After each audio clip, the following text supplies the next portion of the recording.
స్తోత్రం చెప్పండి. సొలొమోను ఒక దినాన్ని ప్రత్యేకంగా ఆయన ప్రతిష్ఠించుకుని ఉపవాసం ఉండి దేవుని దగ్గర ప్రార్థన చేశాడు. ఎందుకోసం ప్రార్థన చేశాడంటే, చాలా మంది ప్రార్థన ఎందుకు చేస్తారంటే, నాకు పలానా డబ్బు కావాలి, మంచి ఉద్యోగం కావాలి, లేదంటే మంచి ఐశ్వర్యం కావాలి, అది కావాలి ఇది కావాలని ప్రార్థన చేస్తారు అందరూ కూడా. కానీ యవనస్తుడైన సొలొమోను, జాగ్రత్త వినండి, దావీదు తర్వాత దావీదు రాజుగా పరిపాలన చేశాడు. తర్వాత ఆయన కుమారుడైనటువంటి సొలొమోను రాజుగా అయ్యాడు. రాజు అయిన తర్వాత సొలొమోను వెండి బంగారములు బలములు కోరుకోలేదు, కానీ ఉపవాసముతో దీక్ష చేసి ప్రత్యేకంగా దేవుని అడిగింది ఏంటంటే, నాకు జ్ఞానము కావాలి ప్రభువా అని అడిగాడంట. దేవునికి స్తోత్రం. ఏం కావాలంట? జ్ఞానము కావాలి ప్రభువా అని ప్రార్థన చేశాడు. ఈరోజు మనం కూడా ఒక సొలొమోను ఆల్రెడీ మంచి జ్ఞానవంతుడు, మంచి విద్యావేత్త, దావీదు రాజు కొడుకంటే ఎంత జ్ఞానం అభ్యసించుంటాడో, లేకపోతే యుద్ధ విద్యలు, లేదంటే వేదాంత విద్యలు, అన్ని రకాలైనటువంటి జ్ఞానం ఉండే ఉంటుంది నాకు తెలిసి. కానీ ఇంకా ఆ రాజ్యాన్ని సరైనటువంటి ఆ ప్రజలను సరైన మార్గంలో నడిపించాలంటే ఇంకా జ్ఞానం కావాలని దేవుడికి ప్రత్యేకంగా ఉపవాసం ఉండి కొన్ని గొర్రెలను మేకలను వధించి ఒక రోజున దేవుని ప్రత్యక్షత కొరకు ప్రార్థన చేశాడండి సొలొమోను. అలాగ ప్రార్థన చేసిన తర్వాత దేవుడు ప్రత్యక్షమైన తర్వాత, ఏం కోరుకుంటావు, కావాలి, ఏం కావాలి నీకు అని అడిగితే, నాకు జ్ఞానం కావాలి ప్రభువా. నా తండ్రి తర్వాత నేను రాజుగా ఈ ప్రజలు నడిపించడానికి నా జ్ఞానం సరిపోదు, కానీ నీ జ్ఞానం నాకు అనుగ్రహించని ప్రార్థన చేశాడు. ఈ రోజున యవనస్తులు కావచ్చు, పురుషులుగా ఉన్నవారు కావచ్చు, మరి యజమానులుగా ఉన్నవారు కుటుంబాన్ని ఎలా నడిపించుకోవాలో కొన్నిసార్లు మన జ్ఞానం సరిపోదు. ఏం సరిపోదు చెప్పండి? మన జ్ఞానం సరిపోదు కొన్నిసార్లు. కనుక మనకి జ్ఞానము దేవుడు అనుగ్రహించాలి. కొన్నిసార్లు మన స్వజ్ఞానం మీద ఆధారపడ్డామంటే మనం ప్రియులారా పడిపోతూ ఉంటాం చాలాసార్లు. అదే సామెతల గ్రంథం 5వ అధ్యాయంలో అన్నాడు, నీ స్వబుద్ధిని ఆధారం చేసుకొనక నీ పూర్ణ హృదయంతో దేవుడి మీద ఆధారపడు, నీ ప్రవర్తన అంతటి ఏందో ఆయన అధికారాన్ని ఒప్పుకో అన్నాడు దేవుడు. దేవునికి స్తోత్రం. నీ సొంత జ్ఞానం మీద ఆధారపడకు, నీ సొంత తెలివితేటల మీద ఆధారపడకు. అదే అధ్యాయంలో అన్నాడు, నేను జ్ఞానిని కదా అని నీవు అనుకొనవద్దు అంటున్నాడు. ఏమనుకొనవద్దు? నేను జ్ఞానిని కదా అని నువ్వు అనుకోవద్దు. ఒకవేళ నేను చాలా జ్ఞానవంతుణ్ణి అని ఎవరైనా కానీ అనుకున్నారంటే వాళ్ళంత అజ్ఞానులు ఎవరో ఉండరు ఉదాహరణకి. కనుక ప్రియులరా, మనం జీవితంలో ఎంతో నేర్చుకోవాల్సి ఉంది. ఏమని నేర్చుకోవాల్సి ఉంది? ఎంతో నేర్చుకోవాలి మనిషి. చాలా మంది అనుకుంటారు, నాకు అన్నీ తెలిసిపోయి నేను పెద్దోడిని అయిపోయాను, నాకు అన్నీ వచ్చేసి అనుకుంటారు. కానీ చాలా నేర్చుకోవాలి. ఇప్పటికీ నాకేం రాదంటాను నేను. ఇంకా నాకు జ్ఞానం రాదు, ఇంకా తెలీదు, ఇంకా ఎన్నో విషయాలు నేర్చుకోవాలి. ప్రియ దేవుని బిడ్డలారా, మన ముందున్న భక్తులు ఎంత గొప్ప జ్ఞానము కలిగిన వారో, వారు అనేక భాషలు నేర్చుకున్నటువంటి ప్రవీణులు ఎంతో మంది ఉన్నారు. ఉదాహరణకి విలియం కేరీ గారు అమెరికా దేశాన్ని విడిచిపెట్టి ఇండియా దేశానికి వచ్చి, ఇండియా దేశంలో ప్రియులరా ఆ ఇంగ్లీష్లోను గ్రీకులో ఉన్నటువంటి ఈ యొక్క హెబ్రీ భాషలో ఉన్నటువంటి ఈ బైబిల్ను తెలుగు ప్రజల కోసం తెలుగు భాషలో అనువదించడానికి ఎంత జ్ఞానం నేర్చుకున్నాడో, ఎంత ప్రయాసపడ్డాడో, ఎంత అభ్యసించాడో ఒకసారి ఆలోచన చేయండి. ప్రియులారా, మనం నేర్చుకోవాల్సిన విషయాలు చాలా ఉన్నాయి. ప్రియులారా, చక్కగా తెలుగులో బైబిల్ అంతా వివరంగా రాస్తేనే దీన్ని చదవలేకపోతున్నాం మనం. ఆ రోజున వేరే భాషలో ఉన్నటువంటి బైబిల్ను అనేక భాషల్లో తర్జుమా చేసినటువంటి విలియం కేరీ మరియు ఇతర గొప్ప దైవజనులు, పరిశుద్ధులు, వాళ్ళు ఎంత కష్టాలు పడ్డారో అండి, ఎంత ప్రయాసపడ్డారో. ప్రియులారా, చదివిని చక్కగా తెలుగులోకి అనువదించిన బైబిలే మనం చదవట్లేదు. ఈరోజు బైబిల్ ఎందుకు తేలేదు? మీరు బైబిల్ తేవాలి కదా, కూడా బైబిల్ తెచ్చుకోవాలి. సెల్ ఫోన్ తేపోయినా పర్లేదు, సెల్ ఫోన్ కొన్నిసార్లు పక్కన పెట్టేసినా పర్లేదు, ముందు బైబిల్ ఉండాలి కూడా. బైబిల్ ఖచ్చితంగా కూడా ఉండాలి. అంతగా బరువు అయిపోతుందని మొయ్యలేకపోతున్నానంటే ఇక్కడ తెచ్చుకుని పెట్టుకోండి మీ బైబిల్, ఇక్కడ టేబుల్ దగ్గర అక్కడ తెచ్చి పెట్టుకోండి, మర్చిపోతారు. బైబిల్ ఖచ్చితంగా కొనుక్కోండి. బోలెని డబ్బులు ఎట్టి ఖర్చు పెడుతుంటారు. మీరు ఖర్చు పెడతారా? ఒక 500 పెట్టి బైబిల్ కొనుక్కోలేరా? కొనుక్కోగలం కదా మనం. ఓ 200 ఇట్టి బైబిల్ కొనుక్కోలేము మనం? కొనుక్కోగలం లేదా? ఖచ్చితంగా కొనుక్కోవాలి. మన దగ్గర సెల్ ఫోన్ లేకపోయినా, బండి లేకపోయినా, సైకిల్ లేకపోయినా, ఏం లేకపోయినా సరే అన్నిటికంటే విలువైంది బైబిల్ గ్రంథం. స్తోత్రం చెప్పండి, హల్లెలూయా. బైబిల్ గ్రంథం ఖచ్చితంగా మనకి ఉండాలి కూడా. కనుక సొలొమోను రాజకుమారుడు, దావీదు తర్వాత రాజు అయినప్పటికీ అతడు నాకు ఇంకా జ్ఞానం నేర్పించు ప్రభువా అని ప్రార్థన చేశాడంట. బలి అర్పణలు అర్పించి నాకు ఇంకా జ్ఞానం కావాలి. ప్రజలను నడిపించడం అంటే మాటలు కాదు. అలాగే బైబిల్లో మరో భక్తుడు ఉన్నాడు ఒక ఆయన. ఆయన ఎవరంటే మోషే తర్వాత ఆయన పరిచారకుడిగా వచ్చినటువంటి యెహోషువ, ఇంగ్లీష్లో జాషువా.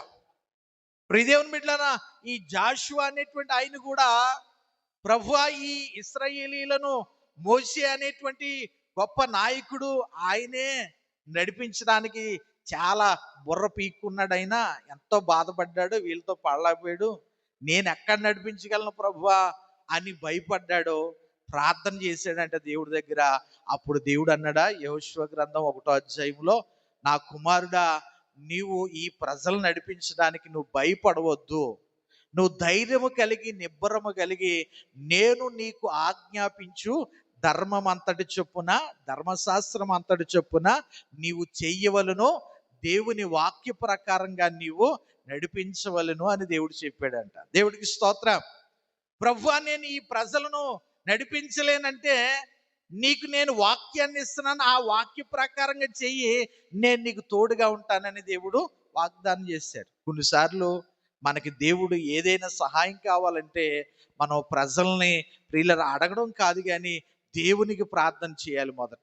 అప్పుడు మనం ఏం చేయాలో, ఎలా చేయాలో దేవుడే మనకి బోధిస్తాడు, ప్రభువే మార్గం చూపిస్తాడు. దేవునికి స్తోత్రం. ఒకవేళ ఉద్యోగం లేదా, ఒకవేళ ఏదైనా పరిస్థితి ఇబ్బంది ఉందా, ఇంట్లో ఏదైనా ఇబ్బంది ఉందా, లేదంటే చదువుకునే బిడ్డలకు జ్ఞానం తక్కువగా ఉందా, సబ్జెక్ట్ అర్థం అవ్వట్లేదా, దేవుడి సన్నిధిలో ప్రార్థన చేస్తే దేవుడు నేర్పిస్తాడు. దేవునికి స్తోత్రం, హల్లెలూయా. అయితే నేను ముందుకు వెళ్ళిపోతున్నాను. ఇక్కడ 2వ అధ్యాయంలో, నా కుమారుడా నీవు నా మాటలు అంగీకరించి నా ఆజ్ఞలు నీ యొద్ద దాచుకుని నీ ఎడలా, హల్లెలూయా. నా మాటను నువ్వు అంగీకరించి నా ఆజ్ఞలను నువ్వు దాచుకుంటే ఏం జరుగుతుందంట అంటున్నాడు. ఎవరి మాటలు చెప్తున్నారు? దేవుడు అంటున్నాడు. నా మాటలు అంగీకరించమన్నాడు ఒకటి, నా ఆజ్ఞలు దాచుకోమంటున్నాడు. నువ్వేం దాచుకుంటున్నావు? సెల్ ఫోన్లో ఏదో పాటలు దాచుకుంటున్నారు, హృదయంలో పాటలు. దేవుడి పాట రావట్లేదు, దెయ్యం పాట వెంటనే వచ్చేస్తుంది. దేవుడి పాట రావట్లేదు, దేవుడి మాట రావట్లేదు. హృదయం నుండి ఏం దాచుకున్నారంటే ఆ సినిమాలో పాటలు, సినిమాలో మాటలు దాచుకున్నారు. కాబట్టి ఆ జోకులు వచ్చేస్తని మాట్లాడితే. కనుక నీ దగ్గర నా ఆజ్ఞలు నువ్వు దాచుకోవాలి అంటున్నాడు దేవుడు. దేవునికి స్తోత్రం. దేవుని వాక్యాన్ని మన హృదయంలో దాచుకోవాలి.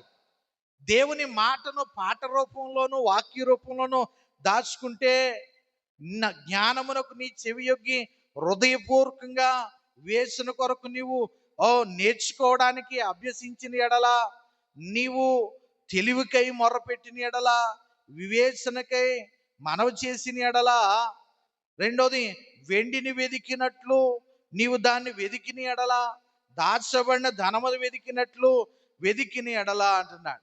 దేవుని వాక్యాన్ని, వాక్య జ్ఞానమును ఎలా వెదకాలంటున్నాడు? దాచబడిన ధనమును వెదికినట్లుగా, వెండి కోసం వెదికినట్లుగా, బంగారం కోసం పరుగులెట్టేసి నాకు కావాలి నాకు కావాలి ముందు పరుగులెట్టేస్తారు చూడండి. ఆ సముద్రపొడిన ఒక్కోసారి బంగారం దొరుకుతుందంటే నేను ఏదైనా, ఉదాహరణకి ఏదైనా ఫ్రీగా దొరుకుతుందంటే ఏం చేస్తారు చెప్పండి? ఒకసారి జనాలు మీద పడిపోతారు, ఒకళ్ళ మీద ఒకళ్ళు పడిపోతారు, ఉరికేస్తారు, ఇంకా దూకుళ్ళే, ఇంకా పరుగులు పరుగులు. అక్కడ బంగారం ముక్కలు రాలుతున్నాయంటే ఏం చేస్తారు?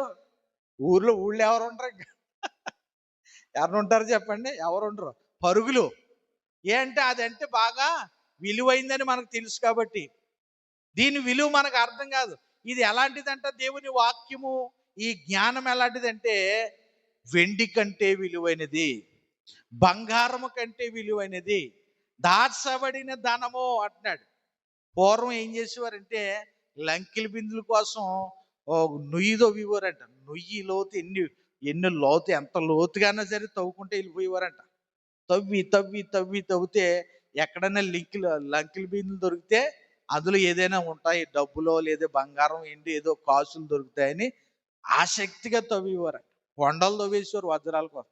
అలాగ ప్రియులరా, అదేదో దేవుని వాక్యాన్ని మనం చదివితే దేవుడు ఐశ్వర్యాన్ని మనకిస్తాడు. దేవునికి స్తోత్రం. దేవుని వాక్యం చదివితే జ్ఞానం వస్తుంది. దేవుని వాక్యం చదివితే ఏమొస్తుంది? జ్ఞానం వస్తుంది.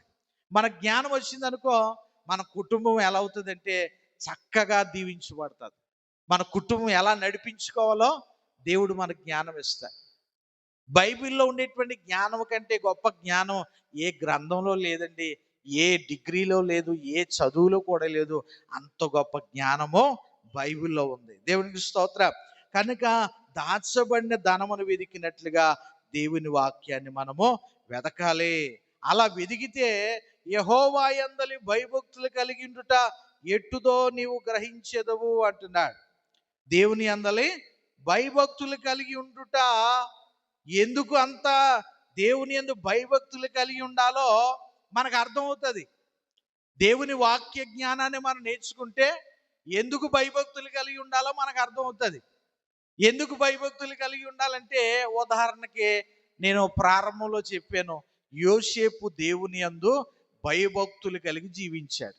యోసేపు ఎలాగున్నాడో భయభక్తులు కలిగి, యవనస్తుడు యోసేపు కుర్రతనంలో నుంచి యవ్వన వయసులో నుంచి కూడా దేవుడంటే చాలా భయం కలిగి బతికాడు, భక్తి కలిగి బ్రతికాడు. కాబట్టి యోసేపు తన అన్నయ్యలందరికంటే విశిష్టమైన జ్ఞానము గలవాడు. తన తండ్రి తల్లి ప్రేమించే ప్రియమైన కుమారుడు ఎవరైనా ఉన్నారంటే యోసేపు ఒక్కడే. దేవునికి స్తోత్రం చెప్పండి. యోసేపు ఒక్కడనే బాగా ప్రేమించారు తల్లిదండ్రులు ఇద్దరు కూడా. అతని కోసం ప్రత్యేకంగా విచిత్రపు అంగీని కుట్టించారంట. ఒక వెరైటీ మంచి ఒక పార్టీ వేర్ ఒక సూట్ లాంటిది ఒకటి కుట్టించి యోసేపుకు ధరించారు.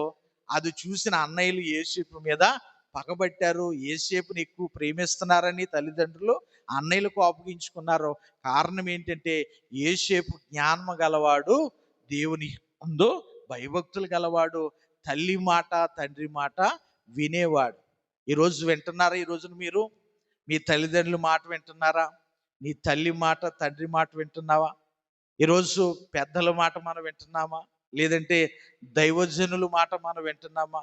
అలా వింటే గనక, విధేయత చూపిస్తే గనక గొప్ప ఆశీర్వాదం మనకి కలుగుతుంది. దేవునికి స్తోత్రం. అందుకే అన్నాడు, నా కుమారుడా నీ తల్లి ఉపదేశమును వినుమో, నీ తండ్రి ఉపదేశము నువ్వు తోసివేయకుమో. వారి మాటలు వినటం ద్వారా మన బతుకులు బాగుంటాయి. స్తోత్రం చెప్పండి. హల్లెలూయా. ఈరోజు ఎందుకు ఈ మాటలు చెప్తానంటే, ప్రియ దేవుని బిడ్డలారా, దేవుడు ఎంతో గొప్ప కార్యాలు చేస్తాడు ఆయన. దేవునికి స్తోత్రం. ప్రియ దేవుని బిడ్డలారా, నేను చెప్తున్నాను, దేవుని మాటను మనము వినుట ద్వారా మనము దీవించబడతాం. దేవునికి స్తోత్రం. విధేయత. ఇక్కడ ప్రియ దేవుని బిడ్డలారా, యోసేపు ఎంత విధేయత కలిగి జీవించాడంటే, తల్లిదండ్రులకు విధేయుడిగా ఉన్నాడో అదే రీతిగా అన్నయ్యల మాట కూడా వినేవాడు. ప్రియ దేవుని బిడ్డలారా, అంత మంచిగా ఉన్నా సరే అతన్ని ద్వేషించి ఏం చేశారంటే ఒక రోజున కొట్టేసి ఒక గోతులో పడేశారంటే యోసేపుని. యోసేపు మరలా ఆలోచన వచ్చి అందులో మరలా గోతులోంచి బయటికి తీసి, గోతులో పడితే ఉపయోగం ఏముంది, యోసేపుని ఆ దారిని పోయే ఐగుప్తుకు వెళ్ళే వర్తకులకు అమ్మేస్తే డబ్బులు వస్తాయని తమ్ముడిని అమ్మేశారంట. ఎవరిని అమ్మేశారు? తమ్ముడిని అమ్మేశారంట. కొంతమంది ప్రియ దేవుని బిడ్డలారా, గమనించండి, ఈ రోజున లేకపోలేదు, ఎక్కడ చూసినా అన్నాదమ్ముల మధ్యన ఏమవుతున్నాయి? ఎక్కువ గొడవలు, విరోధాలు. కారణం ఏంటంటే దైవ జ్ఞానం లేకపోవడం వల్ల. ఏంటి చెప్పండి? దైవ జ్ఞానము లేకపోవడం వల్ల. ఉదాహరణకి ప్రియులారా, ఇంకా ఆది కాండంలో మొట్టమొదటి ప్రారంభమైంది అన్నదమ్ముల మధ్య గొడవ ఎప్పుడు తెలుసా మీకు? కయ్యూను హేబేలు మధ్యలో గొడవ ప్రారంభమైంది. అప్పుడు ప్రారంభమైంది అసూయ. ఎప్పుడైతే హేబేలును చూసి కయ్యూను అసూయ పడ్డాడో ఏం చేశాడు? తమ్ముణ్ణి అక్కడ చంపేశాడు. ఇక్కడ యాకోబు కుమారుల్లో యోసేపును చూసి అసూయ పడినటువంటి అన్నయ్యలో ఇతన్నే అమ్మేశారంట. కానీ దేవుడు మాత్రం విడిచిపెట్టడు. దేవుని యందు భయభక్తులు కలిగి ఉన్న వారిని దేవుడు విడిచిపెట్టడు. ఒకవేళ నీ మీద అసూయ పడిన వాళ్ళే ఒకవేళ పోతారేమో కానీ దేవుడి యందు భయభక్తులు కలిగి ఉంటే నిన్ను మాత్రం ఎప్పుడు దేవుడు విడిచిపెట్టడం. హల్లెలూయా. హేబేలును దేవుడు తన రాజ్యానికి చేర్చుకున్నాడు. హేబేలుకు బదులుగా కయ్యూనుతో దేవుడు యాజ్యమాడి కయ్యూనుకు శిక్ష దేవుడు కలుగజేశాడు. ప్రియులారా, యోసేపుకు దేవుడు తోడై ఉన్నాడు. అన్నయ్యలో ప్రియులారా కరువు కాలంలో నష్టపోయారు. యోసేపు ప్రియులారా బానిసగా వెళ్ళినా సరే ఆ దేశంలో గొప్ప రాజుగా దేవుడు ఆశీర్వదించాడు. దేవునికి స్తోత్రం. ఆర్థిక శాఖ మంత్రిగా దీవించబడ్డాడు యోసేపు. ఈసారి చివరాఖరికి యోసేపు కన్న కలల ప్రకారంగానే అన్నయ్యలు వెళ్ళి అతని కాళ్ళ మీద పడ్డారంట. రాజుగారండి, మా దేశంలో కరువు వచ్చేసింది, ఎక్కడ పంటలు పంటలేదు, వర్షాలు రావట్లేదు, కాబట్టి మాకు కొంచెం ధాన్యం కావాలని ఎక్కడికి వెళ్ళారంట? తమ్ముడు కాళ్ళ దగ్గరికి వెళ్ళి కాళ్ళ మీద పడ్డారంట. ఆఖరి యోసేపు చెప్పిన దర్శనాలు నెరవేర్చబడ్డాయి, కానీ వారు అంగీకరించలేదు. ఇంకా యోసేపు కలిగి ఉన్నది గొప్ప దైవ జ్ఞానం కలిగి ఉన్నాడు, వివేచన కలిగి ఉన్నాడు. దేవునికి స్తోత్రం. అందుకే ఇక్కడ ఏమంటున్నాడు? 2వ అధ్యాయం 3లో తెలివికై మొర్రపెట్టిన ఎడల, వివేచనకై మనవి చేసిన ఎడల. వివేచన కొరకు మనవి చేయాలంటే దేవుడి దగ్గర అంటే ప్రార్థన చేయాలి. తెలివి కొరకు ప్రార్థన చేయాలి. ప్రియులారా, ఆ వివేచన, ఆ దర్శనము అనే వరం కోసం ప్రార్థన చేస్తే దేవుడు మన బ్రతుకును దేవుడు దీవెనకరంగా మార్చేస్తాడు. దేవునికి స్తోత్రం. హల్లెలూయా. 1000 మంది నీ పక్కన పడినా, 10,000 మంది నీ కుడి పక్కన కూలినా అపాయం నీ దగ్గరికి రాదు. నువ్వు ధైర్యంగా ఉంటావు. దేవునికి స్తోత్రం. హల్లెలూయా. ప్రియ దేవుని, యోసేపు అలాగే. యోసేపు కొన్ని దినాల్లో కరువు రాబోతుందని ముందుగా గ్రహించాడు. రాజుగారికి కూడా తెలియలేదు ఆ దేశంలో. కానీ ఎవరికి తెలిసింది? వివేచన కలిగి ఉన్నటువంటి యోసేపుకి తెలిసింది. తెలివి కలిగినటువంటి యోసేపుకి తెలిసింది. ప్రార్థన చేసే యోసేపుకి దేవుడు తెలియపరిచాడు. కాబట్టి ఆ దేశంలో కరువు రాబోతుందని ముందుగానే గుర్తించిన యోసేపు ముందుగానే దేశంలో పంటనంతా వృధా చేయకుండా కొట్లలో ధాన్యం అంతా కూడా ప్రియులరా సమకూర్చాడు. జాగ్రత్తగా ప్రియులరా ఆ పంటనంతటిని కూడా నిలబెట్టాడు. దేవునికి స్తోత్రం. హల్లెలూయా. ప్రియ దేవుని బిడ్డలారా, ఈరోజు గమనించండి, ప్రభు మనతో మాట్లాడుతున్నారు.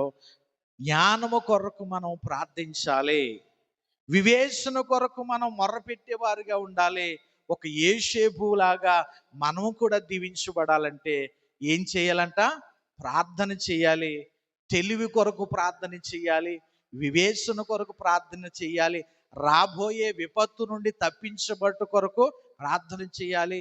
దేవుని వాక్యంలో అన్నాడు, మీరు శోధనలో ప్రవేశించకుండానట్లు మెలకువ కలిగి ప్రార్థన చేయండి. శోధనలో, ఇబ్బందులలో పడిపోకుండా ఉండాలంటే మెలకువ కలిగి ప్రార్థన చేయండి. ఈ విషయాలన్నీ కూడా చాలా మంచి విషయాలు. దేవునికి స్తోత్రం. హల్లెలూయా.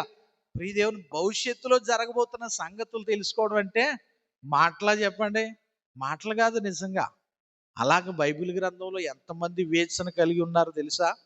ప్రియ దేవుని, భక్తులు చాలా మంది ఉన్నారు. వారిలో ఒకరు యోసేపు గురించి.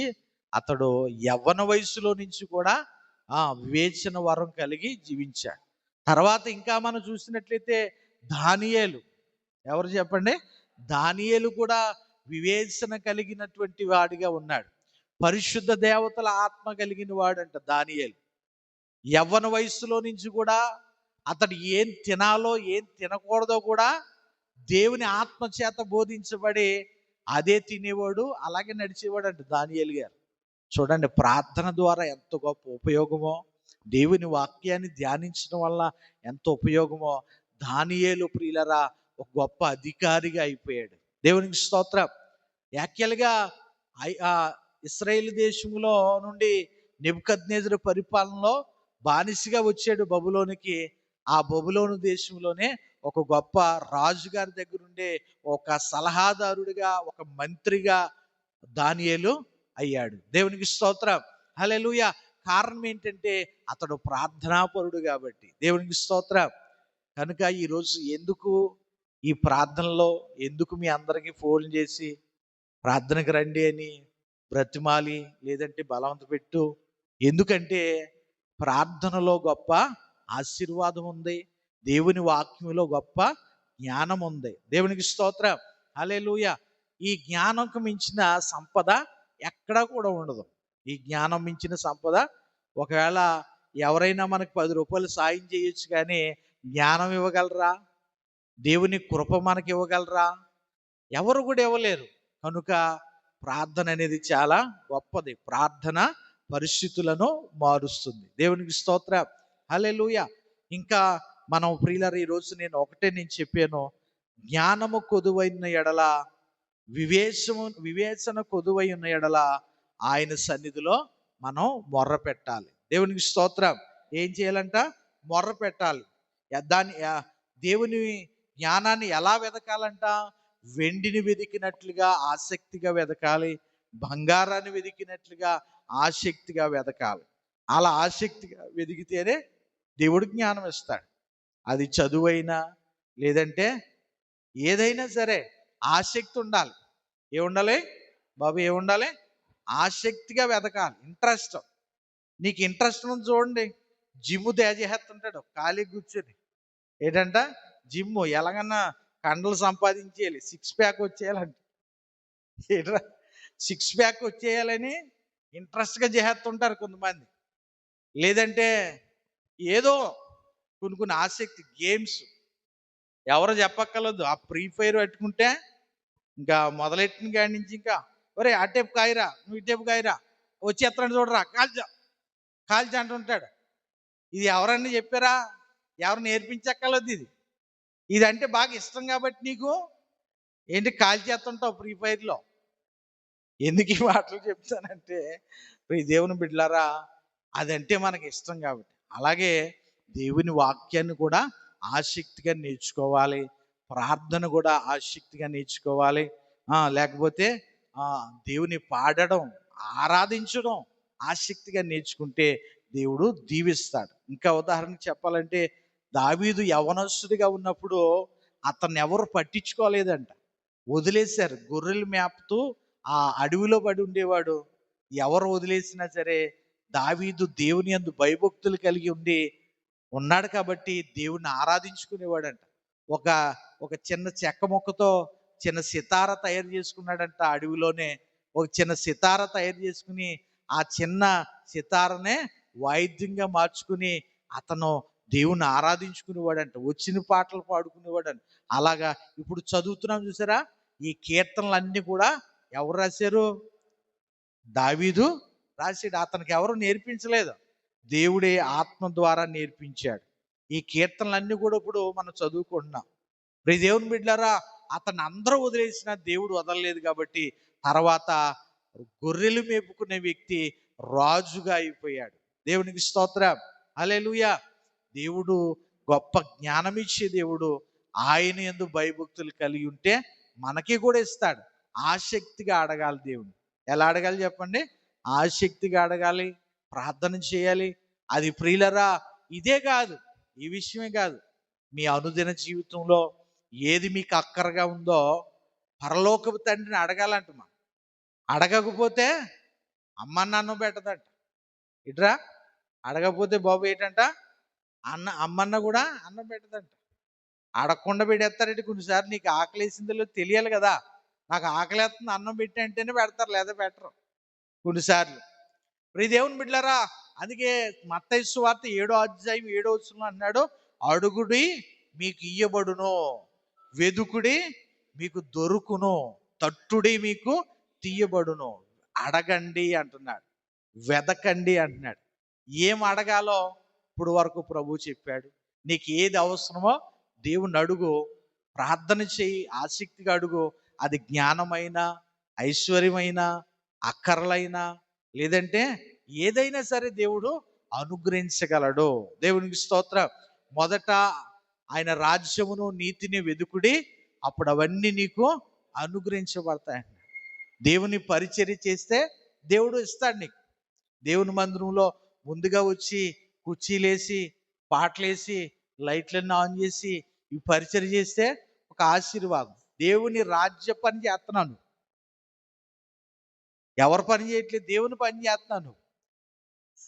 నేను ఖచ్చితంగా దేవుని పని చేస్తానండి అని సమర్పించుకోవాలి.